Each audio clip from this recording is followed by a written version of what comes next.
ultimate decision making. You are here because you want to overcome those doubts, to learn to trust your vision by really learning to trust yourself. That is what makes you a confident and an effective leader as you grow your business, as you create your best life. And so the hardest part of that trust is having the confidence to lead yourself before you lead others. Now, that starts with having the courage to even write down your dreams and say, I am worthy of chasing the things that I want in my life. Learning to embrace your personality. And so, who are you? How are you created? How do you show up in the world? And what makes you special because of that combination of your unique gifts and talents in combination with your Enneagram type? Right? And so you can be any personality type and be a lawyer, but are you the funny lawyer who uses jokes to kind of win over the jury? Or are you someone who's coming in with the hard, cold truth, facts, and it's like black and white information, and this is how it's going to be? Or are you building a story and connecting to that jury to help them make the decision that you want them to make, whether your client is innocent or guilty? You're just not guilty and getting it to be kind of inconclusive. Whatever that is that you're leaning towards, if you were a lawyer, if you were a religious leader, if you were a teacher, it works the same way in your business. You are in your business to bring forth a transformation in someone's life, to help them to create a better position for what it is that they do and what they want. And so regardless of what industry you might be in and how you deliver your thing, having the courage to say, this is who I am, and I'm going to show up because I am connecting with one person and making a difference, one life at a time.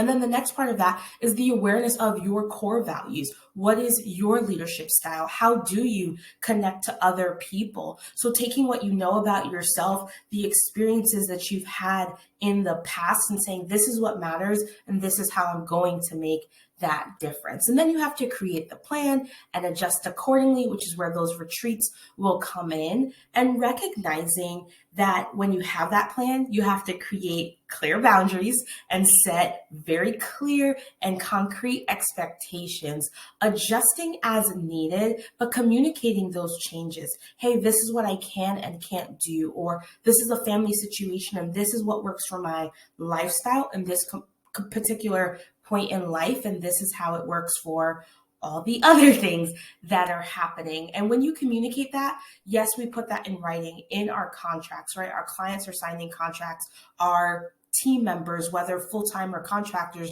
they're signing a contract, or maybe you're signing their contract, whatever it is. That's not just there to avoid the lawsuit. That is there to say, this is the commitment that we are making to each other into how we're going to serve and how we're going to show up and how I can be there to support you or how you're supporting me, depending on what that relationship might look like. So have those same contracts that you have with clients, with people on your team, with colleagues, whoever that might be. Have those same contracts with yourself. This is a commitment to me to say, this is how I'm going to get across the finish line. This is how much time I'm going to carve out in my business. Yes, you might be your own boss, but you can still have your own schedule. And so setting that schedule, whether you work Monday through Thursday, maybe you work 8 to 10 every single morning and then 8 to 10 p.m. at night because you're still in a full-time job, or because you have to do things with the kids, or whatever those other things might look like. So whatever that schedule is that you set for yourself, be honest about it and then stick to it. Again, if you're working a 9 to 5, maybe you do work your business nights and weekends until you're able to make the shift that you want, that you are working traditional business hours in your business. Do you want to work 20 hours a week across 7 days, or 20 hours a week in 2 business days? Again, choose what works for you, but have that written solid commitment to yourself. So again, contracts are not just for lawsuits. It's a way to articulate and say, these are the expectations and boundaries I have with myself and for the people that I am working alongside. And then communicate those again in that contract, but also speak it out in that first conversation you have with them. Say, this is what we're here to do. Here is our common goal and our objective for what we're doing. And now the secret to confidence is learning to give and receive compliments. And I know you're like, Kristen, this is a hard left turn from everything that you've been talking about throughout this course. But when you learn to give and receive a compliment, you are then able to say, I can communicate and find the good in things. Finding that positive moment. People are always like, what's the positive thing? Where's the good that you see in this situation? Pay a compliment. Hey, I like your outfit. Hey, I like your earrings. Now, that is based on appearance, and that's not the most important thing, but you got to start somewhere. And so if someone is in a meeting and they have a good idea, hey, I like your idea. Now, either we're going to use your idea or we're going to add on to your idea, but stop turning down and negating every single thing that's presented on the table. Pay compliments where you can. Now, be honest, if it's a really bad idea, like, silence is a great way of doing things, but making sure that you are able to give and receive those compliments. And again, when someone pays you a compliment, hey, I like your idea, say thank you. Hey, I like your outfit, I like your hairstyle, whatever it is. Stop deflecting, because when you turn away that compliment, you are also bringing down and lowering your confidence. I'll say that again. If you reject that compliment, you are lowering your own confidence. And so focus on the positive things. Stop always looking for the way you can improve by 2 or 3% and start celebrating the fact that 90% of it was done and executed to perfection. These little things add up very quickly. And so start learning to give and receive those compliments, and you'll find more positive things.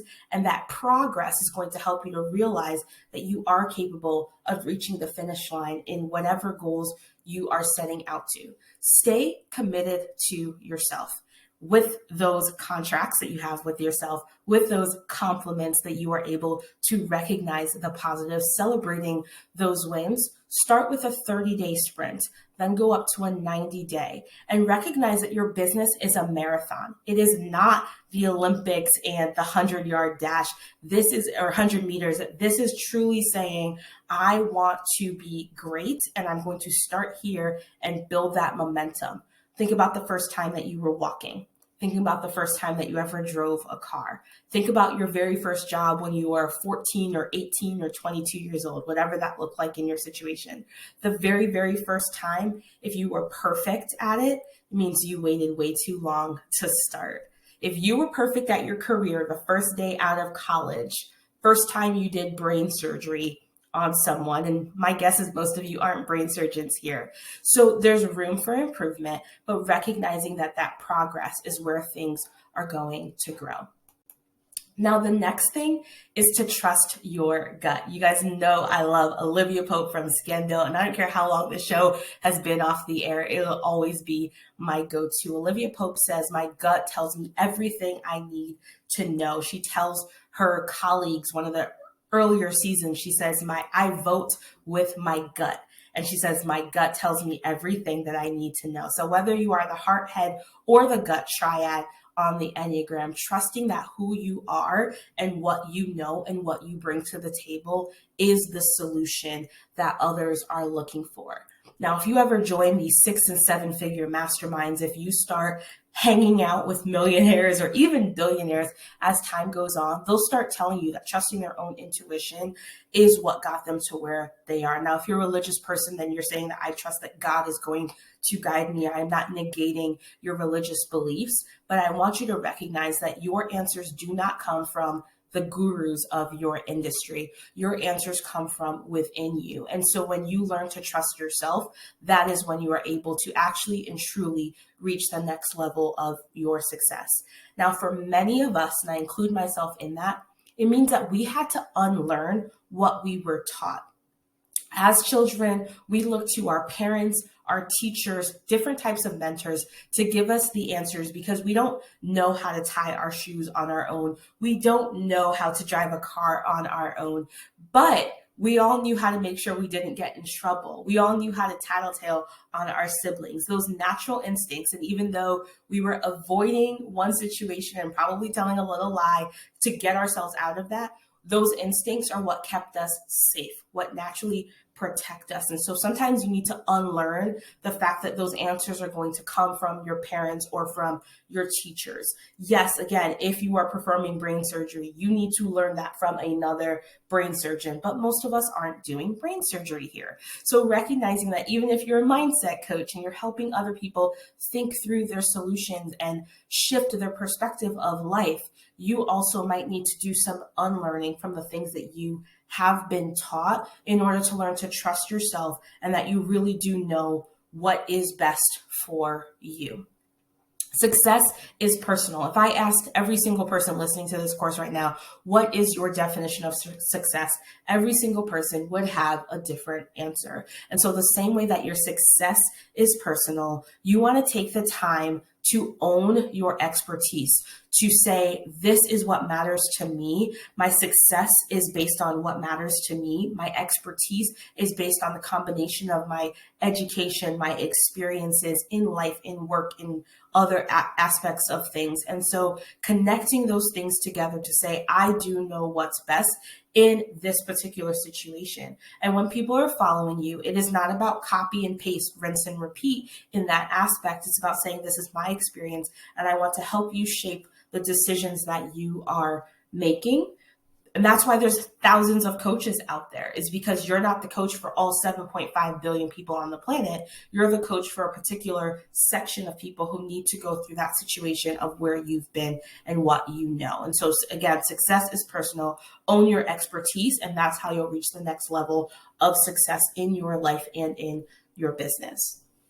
Now, when it comes to trusting your gut, you're like, but how do I know which decision to make? If you keep coming back to the same thing over and over and over again, that's your sign. If you're saying, oh God, just send me a sign and let me know which direction to go, that is what you're thinking.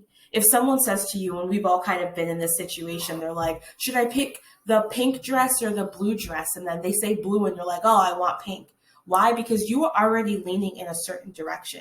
So it's not necessarily about following what someone else is saying. But again, if you keep thinking about it, if you keep coming back to something over and over, maybe it's time for you to explore that. Now, I know that there is a risk in everything that we do. There's a risk if you take the leap. There's a risk if, what if I fail, and what if it doesn't go well, and all the what ifs come up. And I totally get that. But I want to also point out that staying can also be a risk. So there's a risk if you stay, and there's a risk if you take the leap. Which one's going to have you be happier if you tried and explored and saw what else is out there? Now, one of the reasons that we start overthinking and we hesitate to trust our gut, and that we keep our confidence levels lower than we'd like to be, is because we've taken all the fun out of what it is we're doing. You started your business because you were passionate about it, because you were excited about it, because you loved learning about this thing so much that it was literally seeping through your veins in every way. So you started a business to continue that journey. Why not get paid for the things that you know and love at the same time? But if you've taken all the fun out of what it is you're doing, you probably are also going to lose the passion behind it. Or you're going to work so hard at something that you actually result in burnout instead of blossoming in your business. Why? Because again, you took out the fun. So I literally want you to go to a carnival, to have a fun treat. I'm not saying eat all the donuts, but maybe have one or two. Treat yourself in a way that you are able to relax, that you are able to reset. For some people, that's the spa. For some people, that's, working on your inner child and going out and having fun, rock climbing, ice skating, playing a sport, actually going to the gym, dancing around, literally just throw on some music, go on YouTube, find a song, and jump around your living room for 5 minutes. If it's not going to be a paid activity, again, there's no excuses. Find a way to have fun, because when you are able to let go, that is when you're able to elevate and reach your next level. Again, let go so you can level up. Throwing that out there. You want to trust your gut. You want to trust your intuition. You have to give yourself some room to breathe and have fun. All right, so here's what you're thinking, Kristen. How do I level up so that my offers get me to where I want to be in my business? What should I name my program? Something that makes sense to people. What's it about? My program, this course is about helping you to make the next level decisions, that figuring out what's right or wrong, what's good or bad, what's next for me. What's next is that you name it in a way that people say, yes, that is for me. When I started talking about leadership, a lot of people said, oh, Kristen, I'm not a leader because I'm not John Maxwell and I'm not cancel culture about Rachel Hollis or Marie Forleo or, whatever names. I'm not Oprah. And so now I'm scared to say that I'm a leader because I don't have this massive following on social media as an influencer or as a public speaker. I haven't written a best-selling book in any way, shape, or form.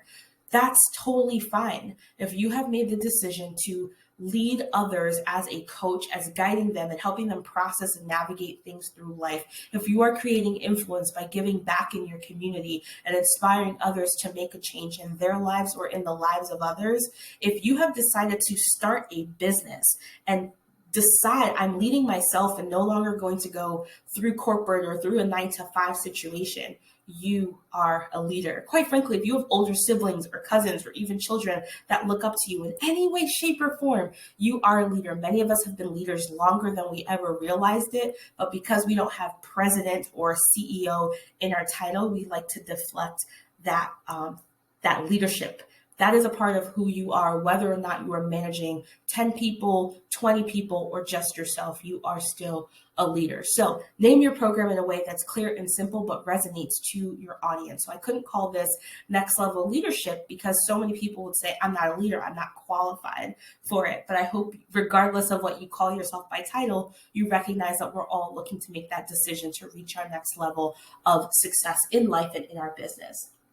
So make it clear, make it simple, do it in a way that resonates to the person, to your ideal audience as well. How much should your program cost? Well, how much did it cost you to make? How much time are you investing? No, you might be doing a package deal and not an hourly rate, but give a rough estimate to the education, the expertise, the education that's going into the energy, even like literally the time it takes you to put into what it is you're doing. Do the math and what are the results that come out on the other side. And so no, you might not be a sales coach helping someone to give me 1,000 and I'll turn it into 10,000 type of stuff, but there's no magic in it. What is the literal cost of time and resources and energy that puts this together? And so whether it's $12 an hour or $1,200 for this package of things, just do the math and put a number out there. Yes, there's sales psychology of ending in 9s and 7s and all those things, but you're still rounding off to a number. Am I looking to make 500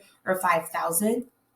Because is it a live program or on demand? Am I showing up every week? Do they have, daily access? We talked about the different ways that they communicate and are able to work with you. Put that together and recognize how much time is going into it, because time is money and money is time.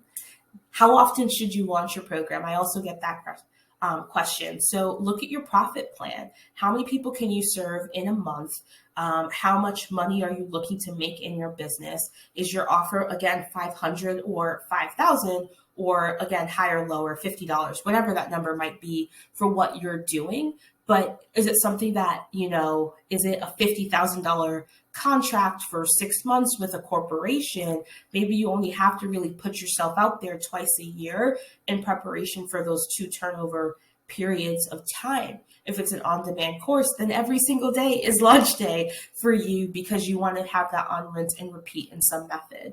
What kind of launch should I do? Should it be one-on-one or should it be a group program? Should it be evergreen? Should it be live? Should it have a start and stop date? All these questions, I would say, go back to what is your lifestyle? Are you someone who has the time to show up on a Zoom call every single day, 5 times a week for one-on-one coaching? If you have a toddler running around the houses, my guess is no, you don't. If you are volunteering in your community, again, my guess is that you don't have the time to sit on Zoom in the exact same way, but maybe you can do consistently once a week showing up. Maybe You're doing both coaching and consulting. So my particular model is because I do consult with corporations, I offer courses and intensives instead of ongoing group programs. Again, because of what else is happening in my business as a mom, as a consultant, in corporations and all of those other things. And now my favorite one to talk about, can I or should I change my niche? Yes, you can change your niche whenever you want. Technically, you don't even need to have a true niche when you start your business, but over time, you will develop an area of expertise. Now, your passions may change a year, 2 years, hey, even 6 months down the line, you may start to realize there's certain things that you do and don't like about the work that you've been doing. And so you might narrow down and niche down into things that you like to discuss and talk about, but you also may have a combination of things that you're always talking about. Again, I love talking about business and working with entrepreneurs. I have a passion for helping women to achieve their goals and to speak their dreams and not hide their ambitions. But what I care most about is leadership development and personal development. I know the Enneagram, I know DISC. I can actually leverage several personality assessments in the work that I do. But at the end of the day, it always comes back to you being the best version of yourself and leading others to also create their best life. And so you might hear different things in the niche and the positioning statement that I might use, but it's always going to come back down to personal development and how women can be their best in their life and in their business. So your niche can change. Absolutely. I do think you need to have at least 6 months of consistent data, facts, figures, and numbers before you make any decision to change something. You can try something once and it might fail. You can try it 5 times and it still might fail, but the 6th time might be a success. So don't let a dollar amount dictate where you are or if you're making the right decision. Lean back into, again, what matters most to you, the courage to dream, your personality type, your lifestyle, your leadership style. That's what matters most in making those decisions. And I kind of mentioned it, right? You might launch the first time and it doesn't go well. Here's the truth. Every successful person has failed. You have a choice to avoid failure by procrastinating and delaying your dreams, your passions, and your goals, or you can choose to embrace failure and say, this is a part of the process. The only way I'll get better is if I fail. When I was learning to ride my bike at whatever age that might be, I had to fall off the bike a couple times before I really knew how to balance and maintain what I'm doing. And now, even if I don't ride a bike for 2-3 years at a time, I can get back and jump right into it and figure out what I'm doing. But those very first times riding a bike, there might have been some scraped elbows and some bruised knees and some other situations that were happening in the process. But I had a choice. Do I want to give up or do I want to keep going until I learn and master this particular thing? In order to be an expert, they say you need 10,000 hours of practice in what you're doing. Every athlete, the very first time they were given a ball or, tennis racket, whatever it is that they do, I'm guessing they were not Olympic level at 4 years old, or maybe they never even started dance until they were 10 years old. How do you get to be a principal ballerina? You need consistent practice. And so if we expect these consistent practice from children, from athletes, why do we think that we're an exception to the norm of doing something over and over and again, having failure be a part of the process in what we're doing? Again, you have the choice. If you want to make it to your next level, you have to decide if you want to avoid failure or embrace failure in the journey towards the success that you have. And I'll leave you with this quote: your values are the soul of your leadership and they drive your behavior. Whenever you start to question, is this where I want to go? Is this for me? And should I take the next step? Look back at those core values that you've written down. That is what makes you the best version of who you are and lets you know if you're following what matters most to you or if you're following what society has told you to do. And that is what's going to drive your behavior. That is how you're going to act. I wish I came up with this quote, but of course it is from my mentor, John C. Maxwell. And so this is from his book called The 5 Levels of Leadership. And it's another book that I'll suggest to you is, again, The 5 Levels of Leadership. So you know, are you leading from within in order to get an audience, a group of people, your colleagues, your team, whatever that might be, to also buy into the values and the practices that you are leading them in to understand so that they can have a lasting transformation in their lives. It starts with you. And so recognize your values. That is the soul of your leadership. They will drive your behavior. They will help you to embrace the failure as you create offers by having fun, trusting your intuition, and knowing that you are a confident and effective leader that is changing the world one person at a time. And so with all of that, I thank you. I thank you for trusting me to be on this journey with you. I don't take it lightly because learning to overcome your doubts and trust your vision is not an easy thing, but I do know it is absolutely always worth it. Whenever you start to second guess yourself, remember that you are enough, you know enough, and you can achieve your goals because those dreams are already within you. You just need to go ahead and take the leap to reach your next level of success. And I can't wait to meet you there.